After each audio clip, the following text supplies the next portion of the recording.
রাস্তা কারো একার নয়। বীরেন্দ্র চট্টোপাধ্যায়। ধর্ম যখন বিজ্ঞানকে বলে রাস্তা ছাড়ো, বিজ্ঞান কি রাস্তা ছেড়ে দে? পোপের ভয়ে দেশান্তরী হয়েছিল লিওনার্দো দা ভিঞ্চি। সারাদিন অন্ধকার ঘরের মধ্যে পায়চারি করতেন গ্যালিলিও গ্যালিলেই। তাকে পাহারা দেওয়ার জন্য বসে থাকতো একজন ধর্মের পেয়াদা, যার চোখের পাতা বাতাসেও নড়ত না। বিজ্ঞান কি তখন থেমেছিল? তীর্থের পাণ্ডাদের হই হই, তাদের লাল চোখ কি পেরেছিল পৃথিবীকে বেঞ্চের উপর দাঁড় করিয়ে সূর্যকে তার চারদিকে ওচবস করাতে?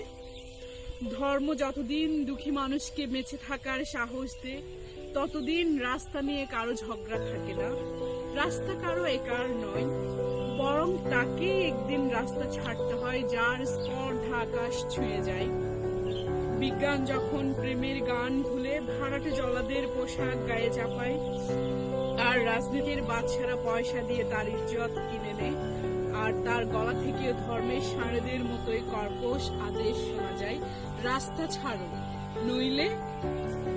পৃথিবীর কালো সাদা হলুদ মানুষের গান, তাদের স্বপ্ন, এক মুহূর্ত সেই চিৎকার শুনে থমকে তাকায়। তারপর যার যেদিকে রাস্তা, সেদিকে মুখ করেই তার সামনে আরো সামনের দিকে এগিয়ে যায়। কেউ কারোকে রাস্তা ছেড়ে দেয় না।